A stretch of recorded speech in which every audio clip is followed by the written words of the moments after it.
What is up, everyone? Welcome back to another video today, and in this video we are doing the 92nd installment of Random Model Airports. Today we're going to be doing the Appleton International Airport. Thank you to Mr. Green Aviation Boy and Columbus Aviation for suggesting this airport. If you have any new suggestions, please leave them in the comments below.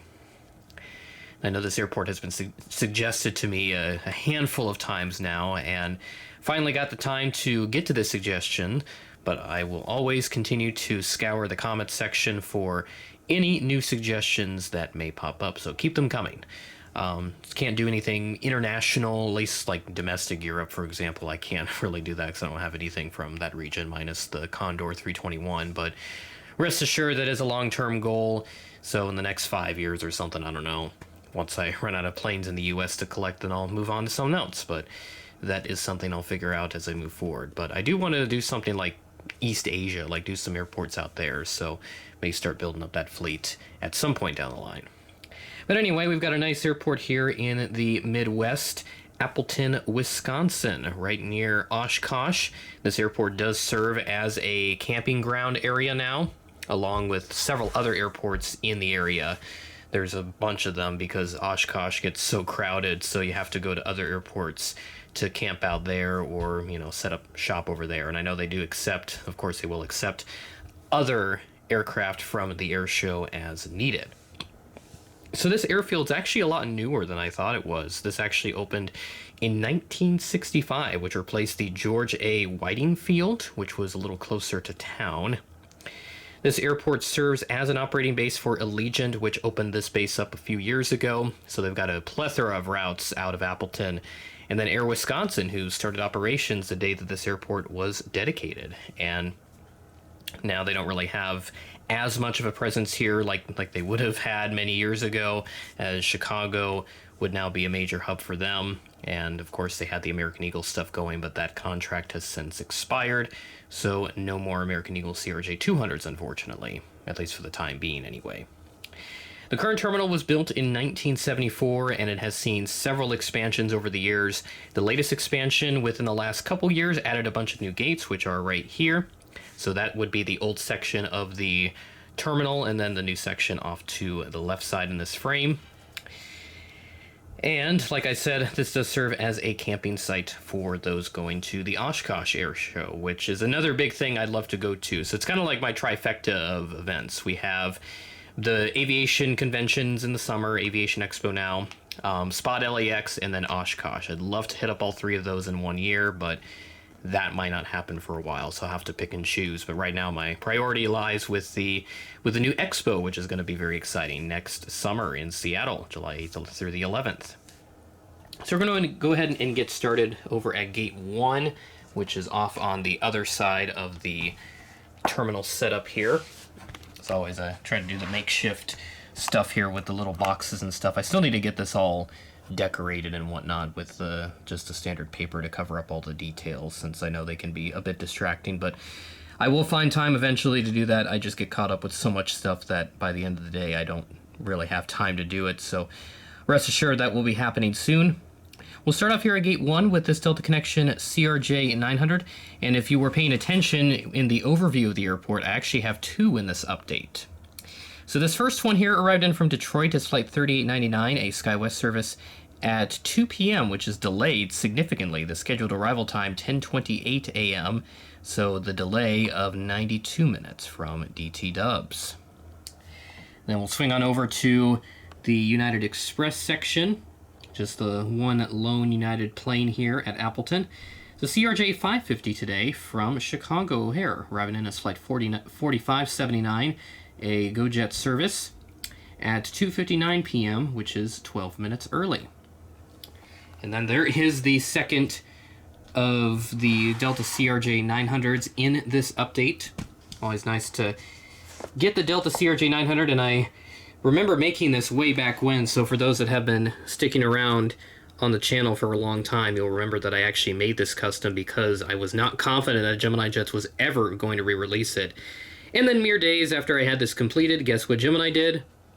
They released that bad boy right there. So This doesn't really get as much use anymore, but sometimes if I want to have a second CRJ900 for Delta connection, I will throw it in, which is what I'm doing here, just because, since I don't have too many other planes to work with in this update. The second one arrived in from Minneapolis is Flight 3528, a SkyWest service, and this arrived in at 3:12 p.m., 24 minutes early. And then we have our main line for Delta. As you'll note as well with the Detroit service, they're actually switching the main line in early October, which is very exciting. The Boeing 717 from there, so you get a nice Mad Pup representation at AT Dubs from DT Dubs. The 738 arrived in from Atlanta as Flight 2945 at 10:23 p.m., which is 17 minutes early. We move on to the Allegiant service, the lone one that I have in this update, so probably should have gotten maybe a second one in there. Could have even done a third if I really wanted to, but that's all I saw on the schedule for this particular day. This Allegiant A320 arrived in from Phoenix Mesa as Flight 2305, and this arrived in at 5:32 p.m., which is 23 minutes early. There are several new routes for Appleton that I'll talk about at the end of the video, but I'll just talk about what Allegiant currently has here out of Appleton. They fly to Denver, Fort Lauderdale, Las Vegas, Nashville, Newark, Orlando Sanford, Phoenix Mesa, Punta Gorda, Sarasota, St. Petersburg, which is Tampa, and then they have seasonal service to Portland, Oregon, and Savannah, Georgia, which is, that's a lot of services. But again, operating base here for Allegiant, one of 22 they have in their network. Since I did a little article on the Model Airliner forum about Allegiant Air, if you want to check that out. That has a lot of details, mainly on the models made in 1 to 400 scale, which I know with Allegiant we are severely lacking in A320 with fence tips. I don't understand why we don't have that, so somebody please make that. NG, Gemini, I don't care who, but I think Gemini, they're pretty content with the Sharklet one, since that's what they did a re-release of, and not a fence tip one, which I'm a bit disappointed by. But it is what it is, so we will hope for NG or maybe even Panda to do one, because even Panda did the Sharklet one many years ago. Last aircraft at the terminal, we have this American Eagle Embraer 175 from Charlotte as Flight 3991. So Appleton gets a nice service over to the Queen City. This arrived in at 2:53 p.m., 22 minutes early. And then the last aircraft, just kind of flipping it around here, arriving in from Bloomington, Illinois. The Central Illinois Airport is this FedEx 757-200 with the Pratt & Whitney engine, so this is my NG release. This arrived in as Flight 1477, right on time at 6:34 a.m. So, nice airport here. 92 episodes now in the series as we make the stop in Appleton, Wisconsin. The new services that we have here for Appleton, there's actually a good handful here. As for Allegiant, they will be starting up Gulf Shores on October 2nd, so this is another city that's going to get this. I've talked about it with Des Moines, that they're going to get this service as well. Fort Myers begins November 21st, and then Orlando International, they're going to start flying there now. That will begin January 16th of next year. Sun Country will also launch seasonal service to Fort Myers on January 30th of next year, which is also very exciting. So, that will do it for this episode of Random Model Airports. Thank you again to Mr. Green Aviation Boy and Columbus Aviation for providing me with this month's suggestion, or not the only one, but there's obviously going to be a couple of Random Model Airports this month, but keep the suggestions coming. I love seeing what you guys have suggested.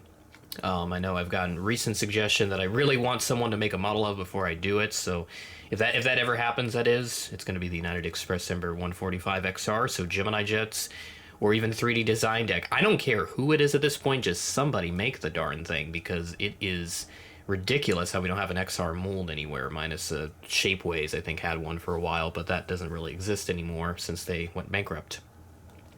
But that'll do it for this video. Thanks for watching, and I will catch you in the next video.